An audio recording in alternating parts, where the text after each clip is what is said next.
क्या कुछ यहाँ पर घटना हुई थी कल? सुनने में आया है कि आपके घर को जला दिया गया, घातक हथियारों के साथ हमला करा गया। तो कौन लोग थे और क्या कुछ मामला था पूरा?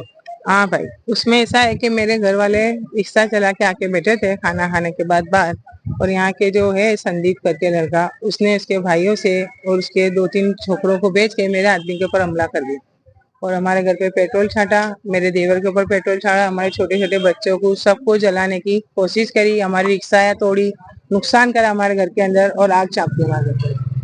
और मेरे आदमी को तलवार और पाइप के उंगले से इतना मार मारा ने कि उनको मगज के अंदर, पीठ के अंदर सब घा लग गए और मार अंदर की मारी है। वो जो मैन है वो संदीप ही है, वही सब कराता है। उसके उसी जो वो बजरंग दल शिवसेना का इंसान है, उनके मापा की ये सब काम कराता है। उनका उसके ऊपर पैसा रहता है, उसका वो रहता है, उसका जोड़ा है उसको उनके साथ, उसको मिलके ये सब काम कराता है हमारे से। हम यहाँ भाईचारा से रहते हैं, हमको कोई ऐसा तकलीफ नहीं हिंदू मुसलमान से, पर वो ऐसा इस टाइप का माहौल बनाना चाहता है। आई तुमको भाई, इसी बात है और हमको इसका रजुआत आपने पुलिस में करी कि इस तरीके से आप लोग को टारगेट कर रहे हैं? हाँ, हमने कल बोला ना, आए थे ना पुलिस स्टेशन, तो हमने भी बोला ऐसी बात है। जो आरोपी है उसका कोई पुराना गुना इतिहास है? वो मेरे को नहीं मालूम है, मेरे घर वालों को सब मालूम है। कितने लोग थे टोटल? वो लोग तो जैसे ज्यादा थे, पर मानने में 4 जन थे वो लोग, 4 से 5 जन थे, जो मेरे उसके दोनों भाई और एक वो दूसरा था ना लड़का, वो जो सिटी गोल पे भज्जे बेचता है, उसका लड़का, वो सब थे, 4-5 लड़के थे और दूसरा टोला इधर था और वो सब जलाने का काम कर रहे, वो लोग मारने का काम कर रहे। और एक ने मेरे देवर के ऊपर पेट्रोल छाट दिया, उसको पूरी जलाने की कोशिश कर, मारते जा रहे और कह रहे लेके संदीप का नाम लिया तो तुमको मार डालेंगे, तुम्हारी फैमिली को मार डालेंगे, तुम्हारे बच्चों को भी जला देंगे और तुम्हारा घर भी जला देंगे।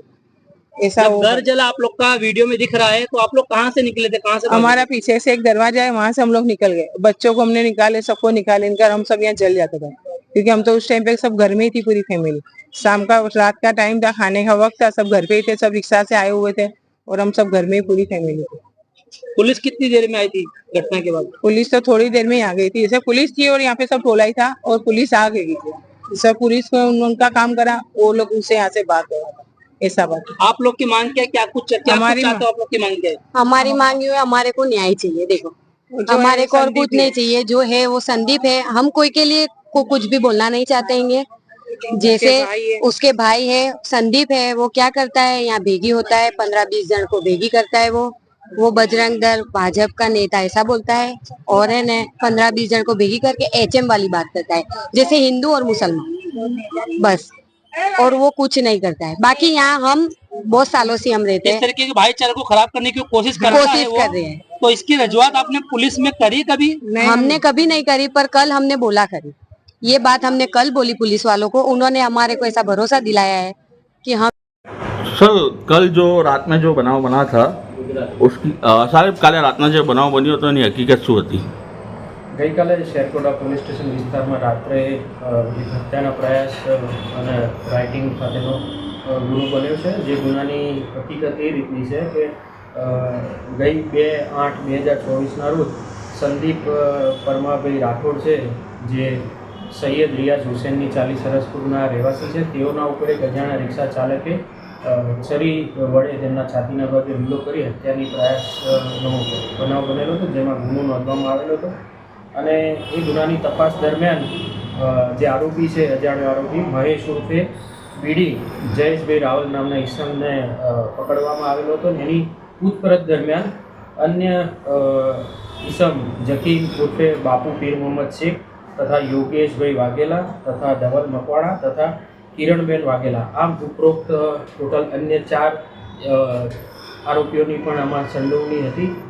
જે ગુનો કરવાનો મુખ્ય હેતુ હતો કે જે ફરિયાદી છે એ આ જકીર ઉર્ફે બાપુને જે એનો દારૂનો ધંધો હતો, એ દારૂના ધંધામાં અડચણરૂપ થતો હતો, તો એ વાતનો ખ્યાલ રાખી અને આ ઉપરોક્ત તમામ આરોપીઓ ભેગા મળી અને આ કાવતરું રચી અને આ સંદીપ રાઠોડ ઉપર હુમલો કરવામાં આવેલો હતો।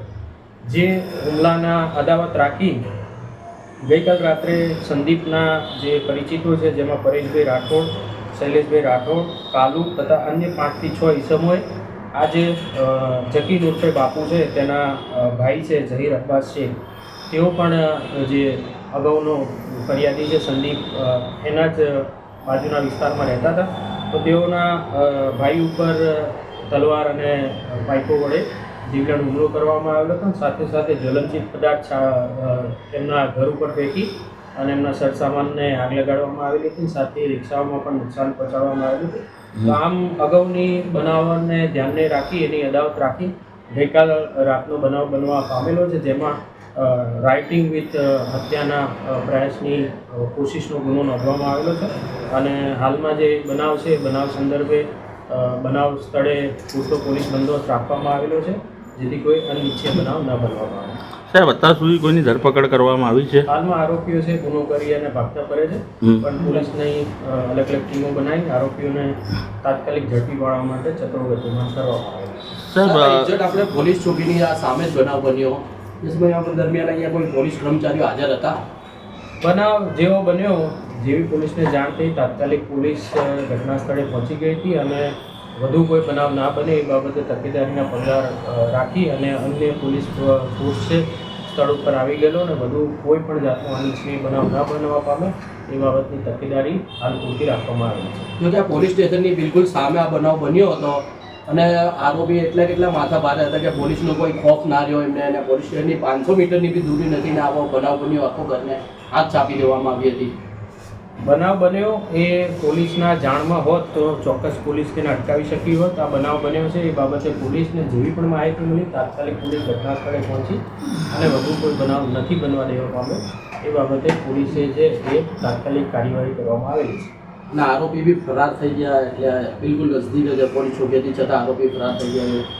આરોપીઓ ગુનો બનાવ પછી ભાગી ગયા છે. એ આરોપીઓને પકડી પાડવા માટે પોલીસના પૂરતા પ્રયાસો હાલમાં હાથ ધરવામાં આવેલા છે.